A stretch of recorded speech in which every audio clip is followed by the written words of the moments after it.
At my wife Eleanor's funeral, as I stood by her graveside, my son David whispered something to his wife I was never meant to hear. Now he said, his voice a cold little secret in the November air, "We just have to deal with the old man." I pretended I didn't hear him. I just tightened my grip on the handful of cold dirt, my knuckles aching. But as I let it fall onto her casket, I wasn't just saying goodbye to her.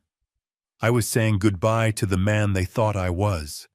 They had no idea the old man was about to deal with them.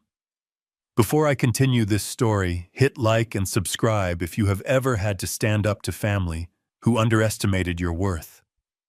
The scent of damp earth and lilies hung heavy in the air, a smell I knew would be tied to this moment forever. The wool of my coat felt scratchy against my neck. It was a good coat one Eleanor had picked out for me years ago, but today it felt like a costume for a role I didn't want to play, the grieving widower. I was grieving, of course.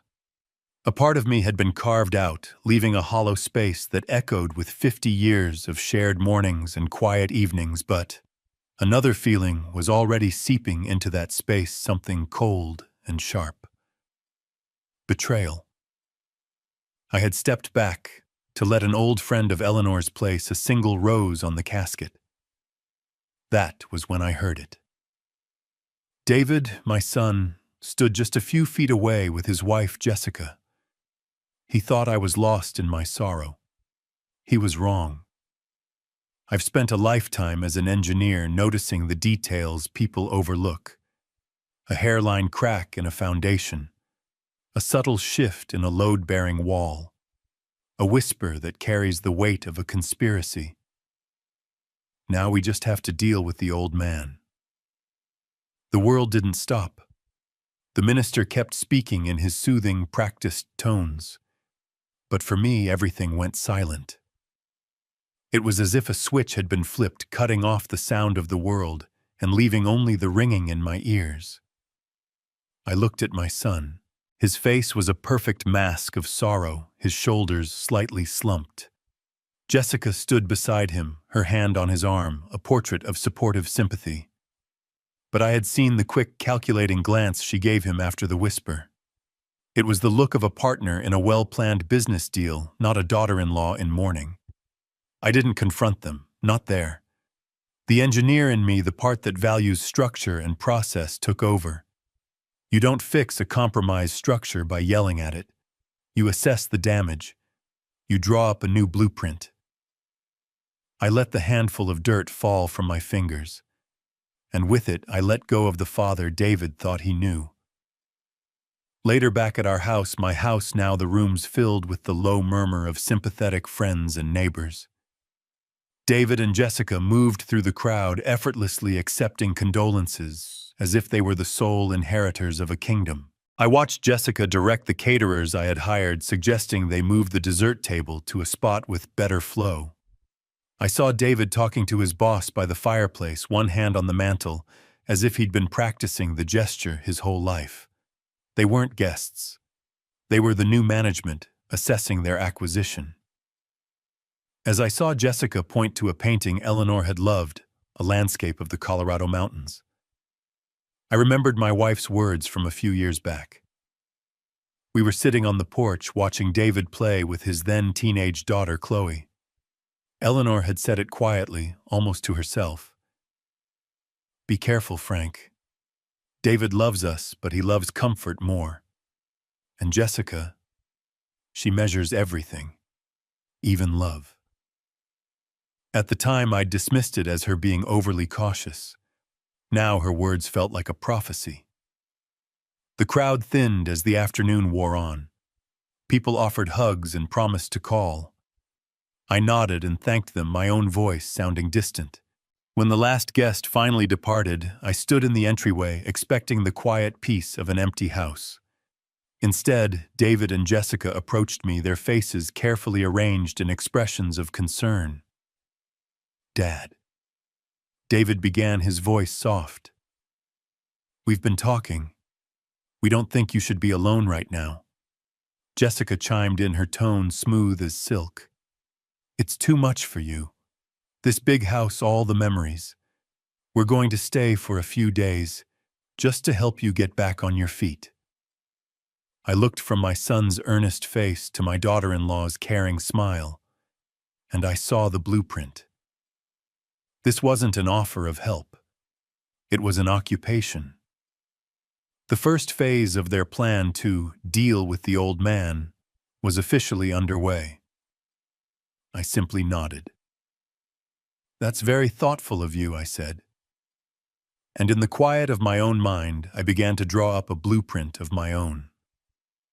The first few days were a masterclass in subtle invasion. Their promise to stay for a little while quickly lost its edges, becoming indefinite. Their suitcases, initially left in the guest room, migrated. David's workout bag appeared by the fireplace. Jessica's collection of glossy magazines colonized the coffee table. My house began to feel like a hotel where I was the only guest without a reservation. Jessica started with the kitchen. On the second morning, I came downstairs to find her humming to herself, a sound so different from Eleanor's quiet melody. She was rearranging my spice rack, not alphabetically, but by the color of the labels. "It's more aesthetically pleasing this way, don't you think?" she'd said, not looking at me. I didn't answer. The next day, the chipped mugs Eleanor and I had collected from our travels were gone from the hooks. Jessica had replaced them with a set of 6 identical white porcelain cups. "Minimalism, Frank," she'd announced. "It clears the mind." What she meant was, it clears the memories. The real blow came that afternoon. I walked into the living room and found her standing over a large cardboard box. Inside, nestled amongst tissue paper, was the faded chintz armchair from the corner by the window. Eleanor's chair. It was worn on the arms, and the cushion had a permanent impression from the countless hours she'd spent there reading, knitting, or just looking out at the lake. "It's just so dated," Frank, Jessica said, taping the box shut with a brisk, efficient sound. "It ruins the whole line of the room. I've ordered a lovely Scandinavian piece to replace it. Very clean." I just stared at the box. My mind flashed back to the summer of 1998. I had worked double shifts for 3 months at the construction site, taking every bit of overtime I could get, my back screaming, my hands raw. I did it all to save up for that chair. It was her 40th birthday present. I remembered the look on her face when the delivery truck pulled up, the way she'd run her hand over the fabric, her eyes shining. "It's the most beautiful thing I've ever seen," she'd whispered. Now it was just a dated object in a box, its story erased by someone who only saw lines and aesthetics. The pain of that memory was a fresh, sharp thing. It wasn't just a chair they were removing. They were removing her. And in that moment, my grief hardened into something else, something colder and clearer: resolve. I didn't argue. I just watched them carry the box to the garage. Arguing would have given them the drama they wanted, a scene where I was the emotional, irrational old man. My silence seemed to unnerve them more. It was a language they didn't speak. The next escalation came a few days later. I came in from the garden and found a glossy brochure lying on the kitchen island. The cover showed a smiling, silver-haired couple playing chess in a sun-drenched common room. The title was printed in a gentle, reassuring font: Silver Meadows Senior Living, a new chapter of care. I picked it up. The paper felt heavy and expensive. Inside were photos of pristine apartments, lush gardens, and a calendar of activities that included watercolor painting and seated yoga. Jessica walked in, wiping her hands on a dish towel. "Oh, that," she said, her voice dripping with casual sweetness. "I was just doing a little research. It's always good to know the options, you know. Just to make sure you'll be taken care of in the best possible way when the time comes." "The time for what?" I asked, my voice flat. For the future, Frank, she said, her smile never wavering. We just want you to be safe and comfortable. That's all. It was a brilliant move. She had wrapped a threat in the language of love. She wasn't kicking me out. She was caring for me. She wasn't taking my house. She was planning my future. I placed the brochure back on the counter, perfectly aligned with the edge of the granite. How thoughtful, I said. The final piece of their plan clicked into place that weekend. My granddaughter Chloe came to stay the night. She was 16, a quiet, observant girl with Eleanor's eyes. She still saw me as her grandpa, not as an obstacle. Late that night, she came into my study where I was pretending to read. She sat on the edge of the desk, twisting a strand of her hair. "Grandpa," she said, her voice barely a whisper. "I heard Mom and Dad talking on the phone last night." I put my book down. "What about sweetheart?" She looked down at her hands. They were talking to a lawyer. I heard them say his name, Mr. Harrison. Dad said they needed him to review your papers, to see what their options were. Her eyes, Eleanor's eyes, lifted to meet mine, filled with a worry she was too young to carry. "Grandpa, what does that mean?" I felt the last piece of the puzzle slide into its cold, hard place. It wasn't just about moving me out. It wasn't just about redecorating. It was about control. Total control. They wanted to get their hands on everything Eleanor and I had built, and they were preparing to use the law to do it. They were no longer just encroaching on my space. They were preparing an assault on my entire life. I reached out and patted her hand. "It means, Chloe," I said, my voice steady, "that it's time for Grandpa to review some papers of his own." The family meeting, as they called it, took place a week after Chloe's warning.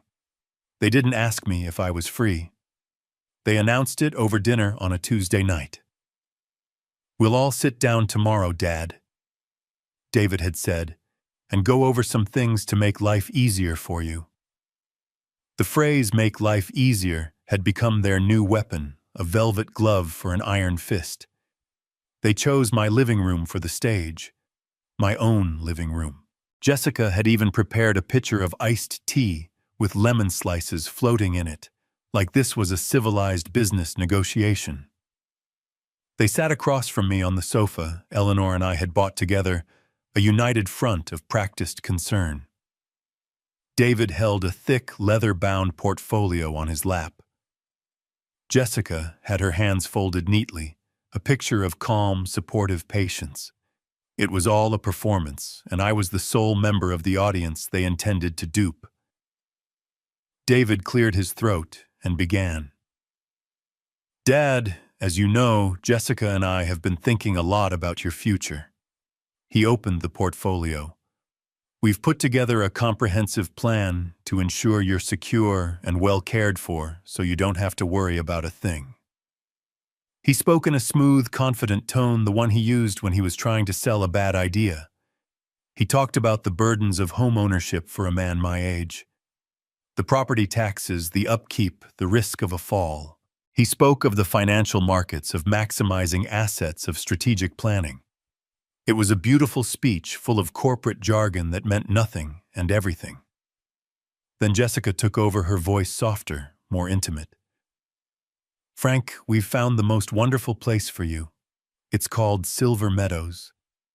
She slid the brochure across the coffee table again. "It's more like a resort than a home. And the best part is selling this house will more than cover the costs. In fact," she paused for dramatic effect, "there will be a considerable amount left over." David leaned forward, taking his cue. "And that's where I can help, Dad. I'll manage that capital for you. Invest it. Make it grow. You'll have a steady income stream for the rest of your life without ever having to lift a finger." There it was. The full, breathtaking scope of their plan. Sell my home, move me into a facility, and take control of my life savings. They had it all figured out, a neat little package tied with a bow of feigned love. I let the silence hang in the air for a moment. I looked at the brochure, at their eager, smiling faces. I let myself look old, tired, a little confused. "This is a lot to take in," I said, my voice quiet. "We know, Dad," David said soothingly. "That's why we've taken care of all the details." He pulled a sheaf of papers from his portfolio. The documents were thick, heavy with the weight of legal ink.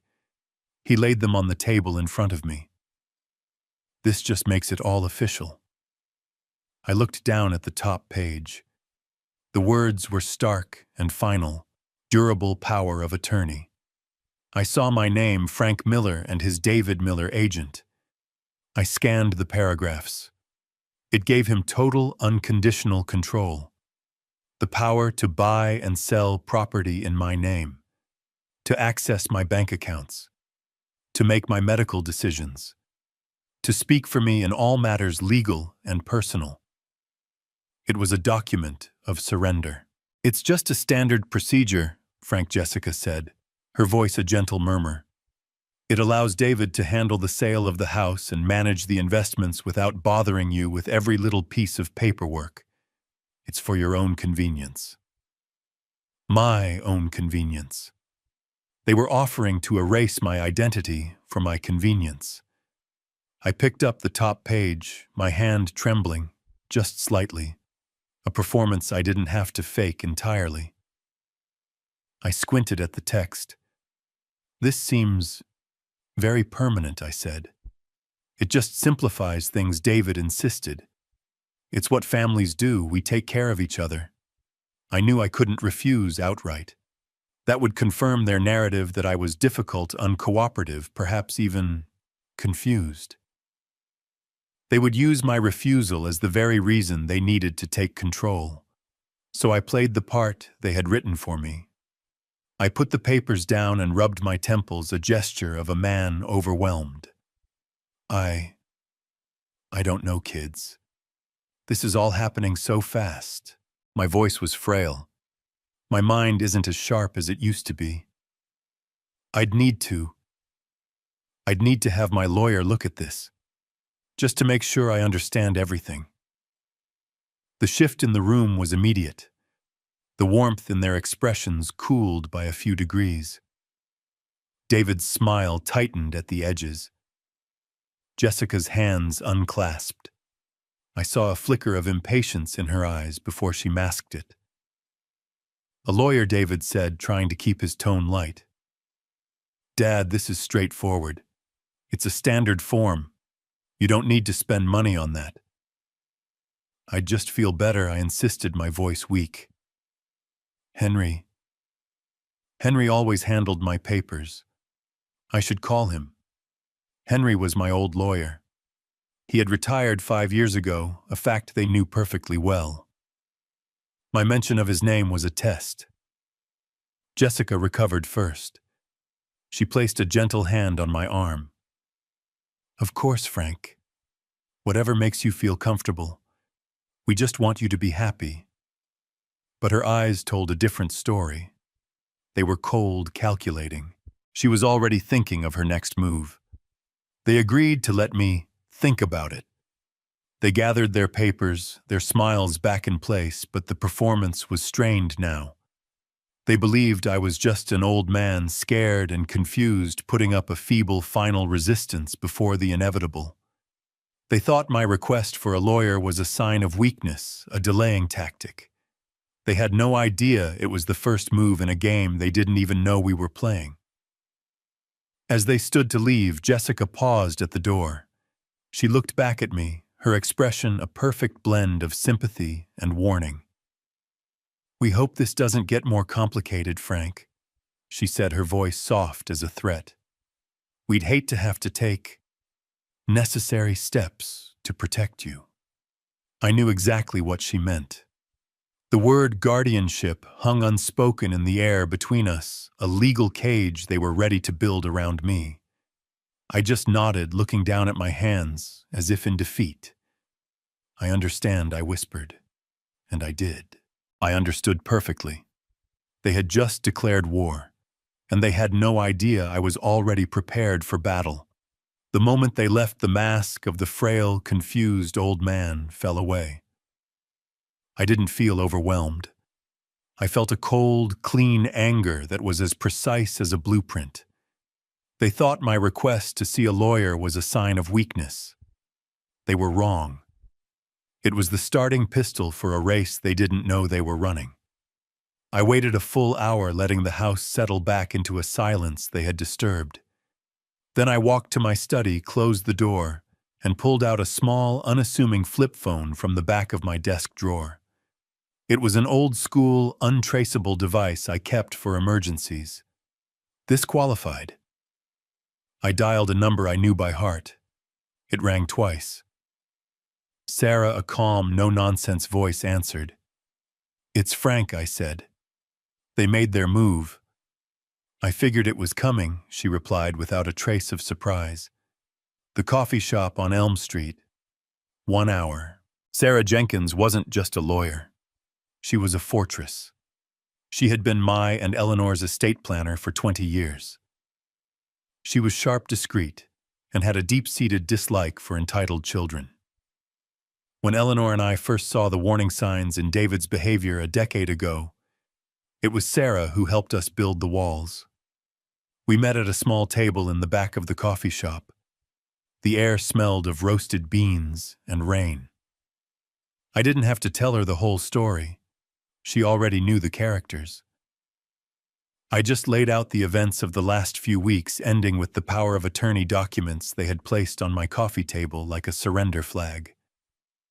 She listened without interruption, her fingers steepled. When I finished, she nodded slowly. "It's exactly what Eleanor predicted," she said, her voice softening for a moment. "She always said Jessica had the soul of a corporate raider." Sarah opened her briefcase and pulled out a thick bound document. On the cover, in elegant gold lettering, were the words, "The Eleanor and Frank Legacy Trust." "They don't know about this, do they?" she asked, though it wasn't a question. "Not a clue," I confirmed. "They think everything is still in my name." This was the heart of our plan, the foundation Eleanor and I had laid down years ago as a final silent protection. 10 years prior, seeing David's growing sense of entitlement and Jessica's sharp-edged ambition, we had worked with Sarah to create an irrevocable trust. We had transferred ownership of the house, the investment portfolio, and all major assets into that trust. I was named the sole trustee, giving me complete control for the rest of my life. But the trust had a sting in its tail, a clause Eleanor had insisted upon, a masterpiece of maternal foresight.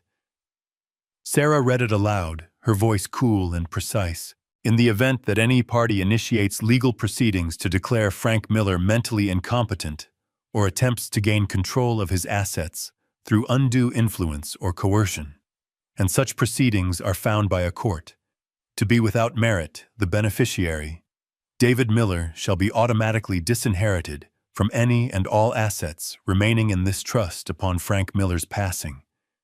It was a perfect trap built from their own greed. The more they pushed to prove I was incompetent, the more they would prove they were unworthy of inheriting anything.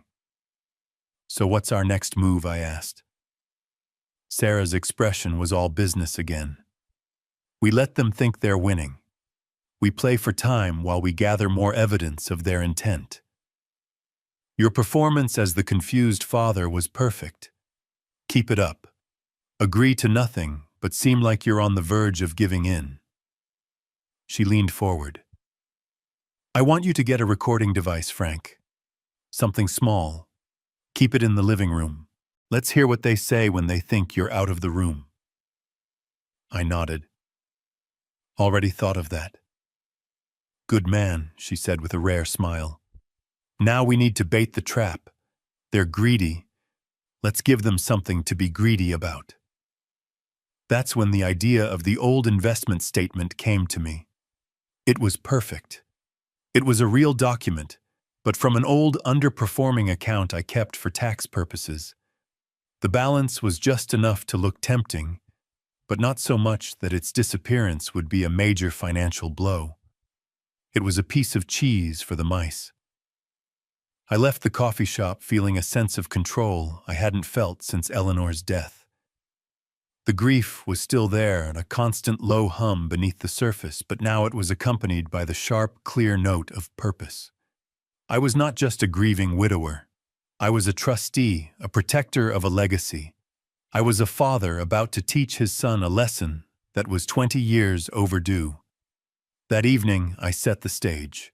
I bought a small voice-activated recorder that looked like a phone charger and plugged it into an outlet behind the new Scandinavian armchair Jessica had bought.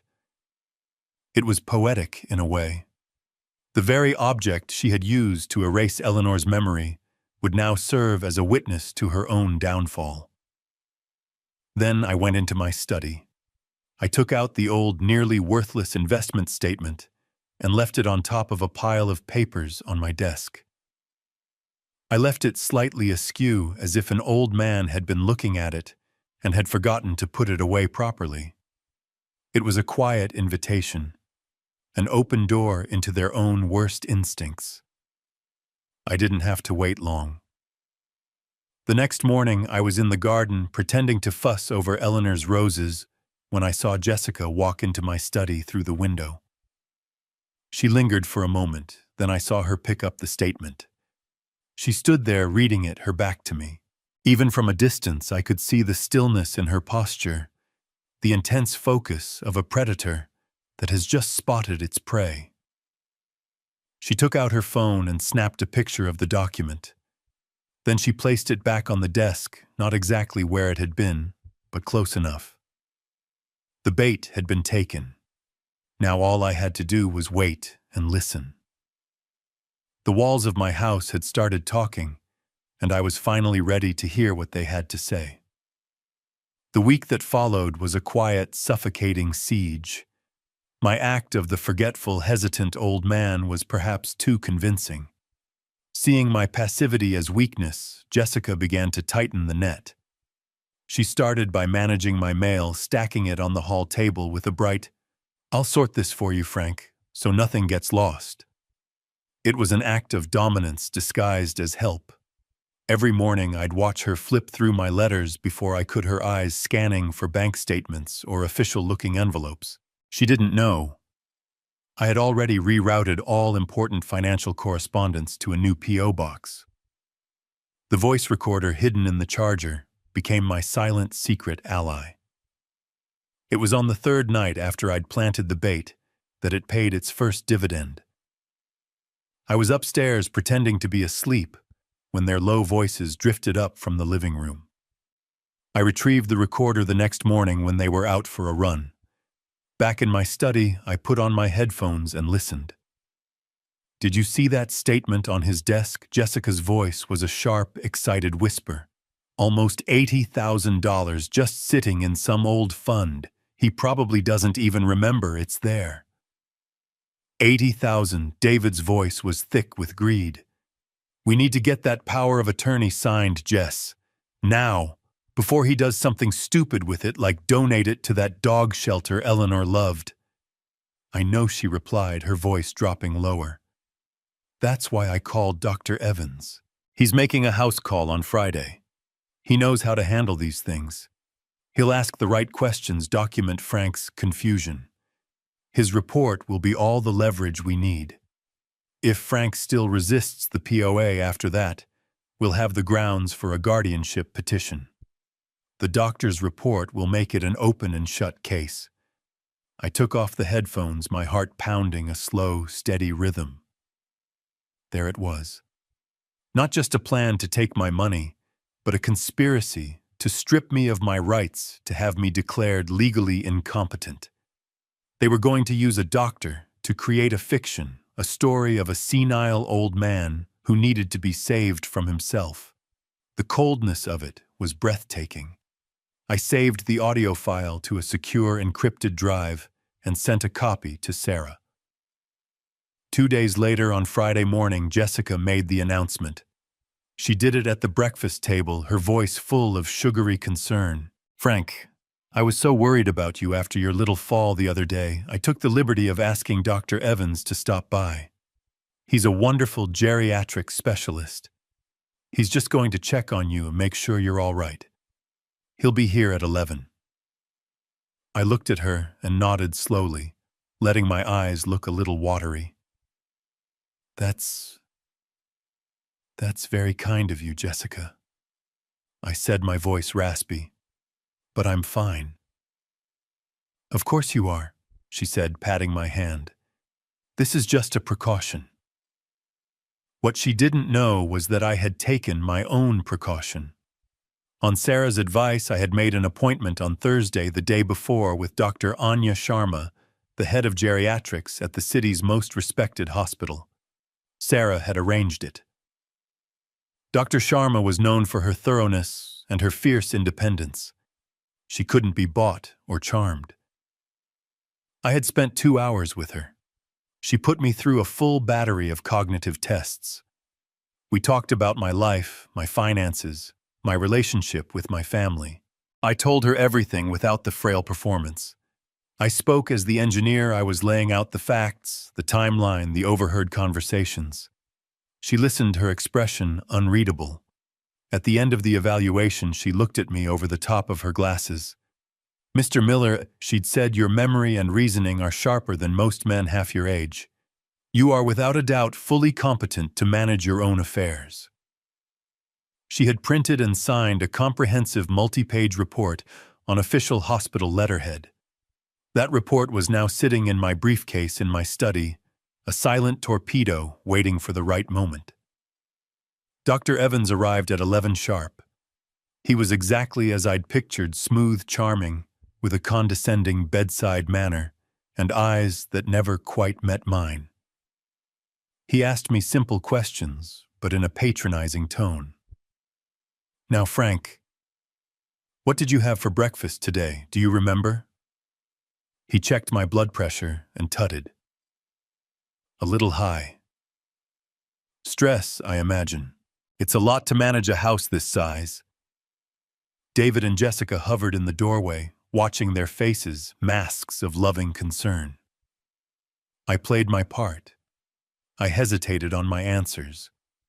I pretended to forget the name of my medication. I let him lead me down a path of gentle confusion. I saw him making notes on his tablet, and I could guess exactly what they said. Patient shows signs of memory loss. Easily confused. Likely requires assistance with financial and medical decisions. When he was done, he patted my shoulder. You're doing great, Frank. But I think it's wise that your family is stepping in to help. We just want to keep you safe. He left, promising to send his report to Jessica. The moment his car pulled out of the driveway, Jessica's smile was triumphant. She and David exchanged a look, a quick, sharp glance of victory. They thought they had their weapon now. They believed the final wall of my defense had crumbled. I let them enjoy their victory for the rest of the day. I stayed in my study, pretending to nap. I heard them on the phone, their voices confident, making plans. They thought the game was over. That evening, when the house was quiet, I decided it was time. All the pieces were in place. I had their conspiracy on tape. I had their medical fraud documented. And I had a letter from the city's top specialist declaring me perfectly sane. It was time to end the siege. I walked into the living room where they were watching a movie and stood before the television until they were forced to look at me. I held the cordless phone in my hand. David. Jessica. I said, my voice no longer frail but clear and steady. I've been doing a lot of thinking. You're right. It's time to finalize things. They looked at each other, their eyes lighting up. They thought I was surrendering. I've made my decision, I continued. I'd like you both to join me for dinner tomorrow night. Here. We'll sign the papers and settle everything. David stood up, a broad grin spreading across his face. Dad. That's great news, he said. We knew you'd see it our way. Yes, I said, looking from his triumphant face to Jessica's smug smile. Tomorrow night. It will be a dinner to remember. And as I walked back to my study, I knew with absolute certainty that it would be a night they would never, ever forget. I spent the next day preparing for the dinner not as a father, but as an engineer preparing for a final stress test.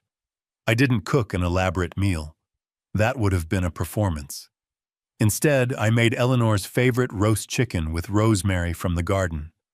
The familiar, honest scent filled the house, a quiet tribute to the woman whose foresight was about to protect us both. I set the dining table with our everyday plates. This wasn't a celebration. It was a reckoning. They arrived at 7 o'clock sharp. David was beaming, holding the leather portfolio like a winning lottery ticket. Jessica was radiant in a new silk dress, her smile so wide it looked like it was pulling her face tight. They were high on the thrill of imminent victory. Their triumph was a tangible thing in the air between us. "Dad, you cooked," David said, his voice booming, with false bonhomie. "You shouldn't have." "It's a special occasion," I replied, my voice even. They stepped into the dining room and froze. Sarah Jenkins was sitting quietly in one of the chairs, a slim briefcase on the table beside her. The confident smiles on their faces faltered. Sarah Jessica said, her voice a little too high. "What are you doing here? Good evening, Jessica." "David," Sarah said, her tone polite but cool. "I asked Sarah to join us," I explained calmly. "With all these important papers to sign, I thought it was wise to have a witness." David recovered first, forcing a laugh. "Of course. Smart dad. Always thinking." But I saw the look he exchanged with Jessica. The script for the evening had just been given an unexpected edit, and they didn't like it. We sat. I served the chicken. They barely touched it. They pushed the food around their plates, their impatience a palpable thing. Finally, David couldn't wait any longer. He wiped his mouth with a napkin and pulled his portfolio onto the table. "Well, Dad," he began, sliding the power of attorney documents toward me. "Shall we get down to business? As we discussed, this is just to make everything simpler. Once you sign, I can handle the house sale and we can get you settled into Silver Meadows without any fuss." Jessica leaned forward, her eyes gleaming. "It's the best thing for everyone, Frank. A new worry-free chapter for you and peace of mind for us." I let them finish their pitch. I let the silence settle for a long moment watching them. They thought this was the finish line. They had no idea it was a cliff. "You've put a lot of thought into this," I said finally. I reached into my own much thinner briefcase on the floor beside me. The first document I pulled out was a single crisp sheet on hospital letterhead. I slid it across the table. "The thing is," I said, "I've been doing some thinking too." Jessica picked it up and her brow furrowed. I watched her eyes scan the page. I watched the confidence drain from her face, replaced by a flicker of confusion, then disbelief. She passed it to David. "What is this?" he asked. "That I said is a full cognitive and capacity evaluation performed yesterday by Dr. Anya Sharma, the head of geriatrics at University Hospital. You can read the conclusion on the bottom of the page if you'd like. Or I can read it to you." I didn't wait for an answer. It says Mr. Miller is in excellent cognitive health and is fully competent to make all of his own legal, financial, and medical decisions without assistance. The silence in the room was absolute. Jessica's face was pale.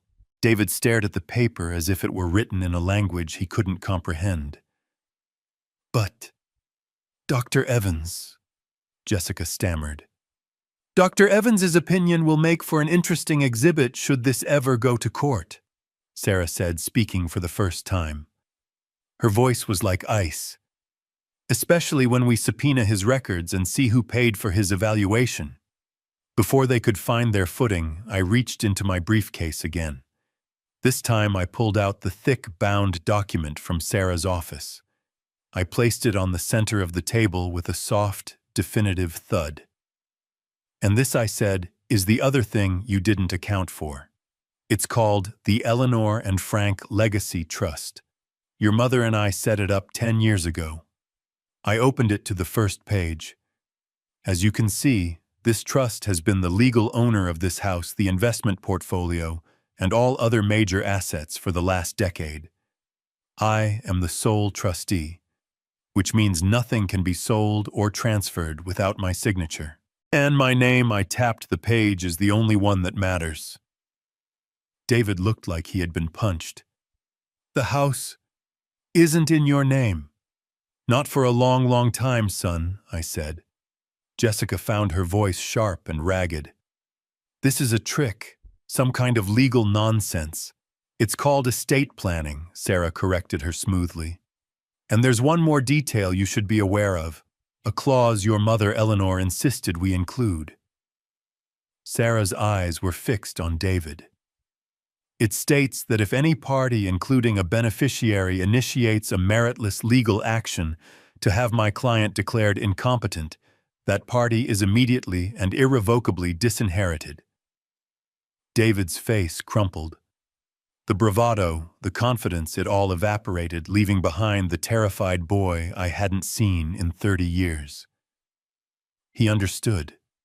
He finally understood. The very act of trying to take everything had ensured he would get nothing. "But that's not all," I said, my voice quiet but carrying across the table. I looked at Sarah. She reached down, placed the small black recorder on the table, and pressed play. Jessica's voice, a conspiratorial whisper, filled the dining room. $80,000 just sitting there. That's why I called Dr. Evans. He knows how to handle these things. His report will be all the leverage we need." David's voice followed. "We need to get that power of attorney signed, Jess. Now." I watched their faces as their own words condemned them. Jessica recoiled as if she'd been struck. David buried his face in his hands, his shoulders shaking. The recording played on for another minute, a perfect, undeniable record of their greed. When it finished, Sarah pressed stop. The silence that rushed back in was heavier, uglier than before. "You recorded us!" Jessica shrieked, her voice cracking. "That's illegal." "Actually," Sarah said, "in this state it's perfectly legal for one party in a conversation to record it." And Frank was in his study, his own home. The fight went out of them then. It was a collapse, swift and total. Jessica stared at the trust document, then at me, her eyes wild with fury and defeat.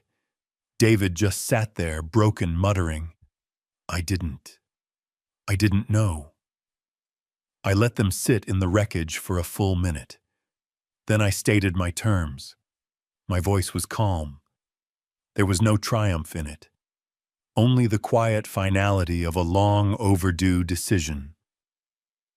"You will pack your things and be out of this house within 48 hours, I said. "You will sign a document which Sarah has prepared acknowledging the validity of the trust and waiving any future claims against it or my estate." I paused. "If you do that, the recording will never be heard by anyone else. I will not pursue criminal charges for conspiracy to commit fraud." And David, I looked at my son, my broken son, the small inheritance your mother originally left for you in her will. "The part outside the trust will remain yours, provided you comply, fully and immediately." It wasn't a negotiation. It was an edict. The dinner was over. The performance was done. And in the ruins of their careful planning, they finally had to face the one thing they had never bothered to measure the consequences. The 48 hours that followed were not filled with shouting or drama. They were filled with a heavy, suffocating silence. David and Jessica moved through the house like ghosts, their earlier arrogance replaced by a brittle, resentful compliance.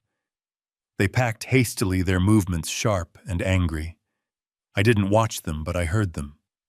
The scrape of boxes on the hardwood floor, the slam of a car door, the clipped, bitter whispers they exchanged when they thought I was out of earshot.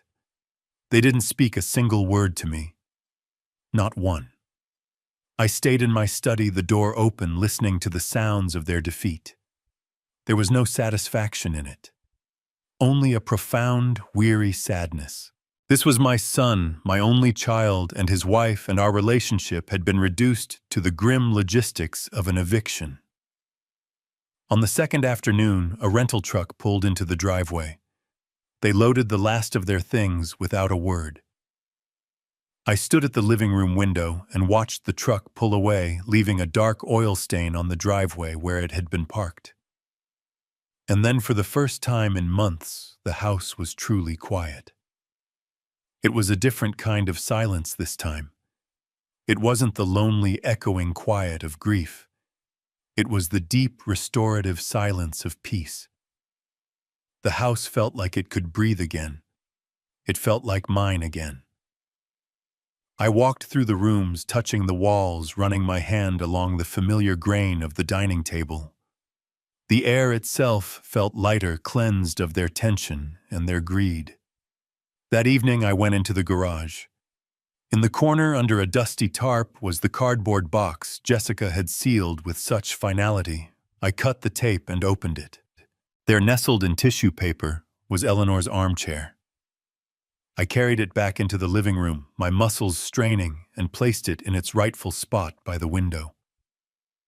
I sat down. The worn fabric felt like a homecoming. The cushion still held the faint, familiar scent of Eleanor's lavender potpourri. I leaned my head back and closed my eyes, and for the first time since she died, I didn't feel like a visitor in my own home. A few weeks later, Chloe came to see me. She let herself in with the key I had given her, her footsteps soft on the floor. She found me on the porch, reading in Eleanor's chair, which I had moved outside to catch the last of the autumn sun. She hugged me, her embrace thin but strong. "How are you, Grandpa?" she asked, settling on the steps at my feet. "I'm all right, sweetheart. How are you?" She shrugged, picking at a loose thread on her jeans. "It's quiet at home," she said. "They're not doing so well. They had to sell their car. Mom is looking for a job. Dad, he just sits in his room a lot. They fight." I didn't feel a shred of triumph, only that same deep ache.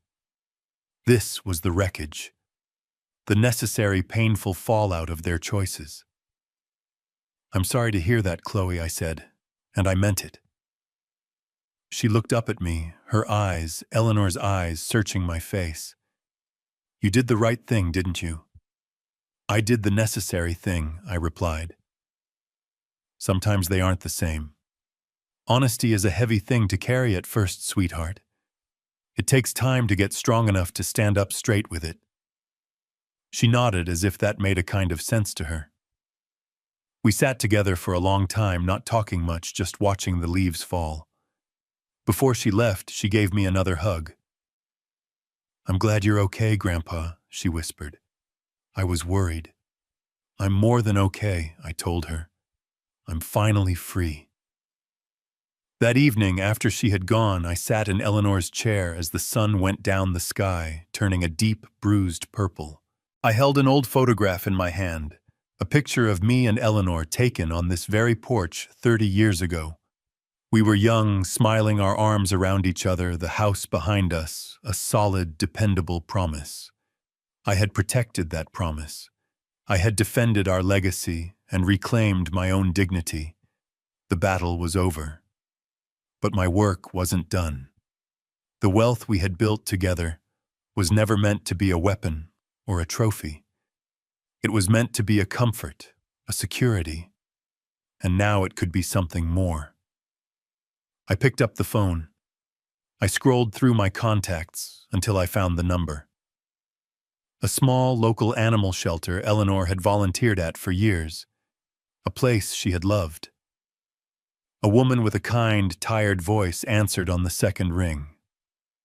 "Good evening, Elm Street Animal Shelter." "Hello," I said, my voice clear and steady. "My name is Frank Miller. My late wife was Eleanor Miller. I'd like to talk to you about making a donation." In the quiet of my home, with the memory of my wife in my heart, I began a new chapter, one where our legacy would be defined not by a house but by the help it could give to others. It was the ending Eleanor would have written herself. This story is a powerful reminder that setting boundaries with family is not cruelty. It is an act of self-respect. True strength isn't found in silently enduring disrespect, but in taking quiet, decisive action. Protecting your peace and honoring your legacy is the ultimate victory against greed. Thank you for joining me on this journey, and if you like this story, please subscribe to the channel for more.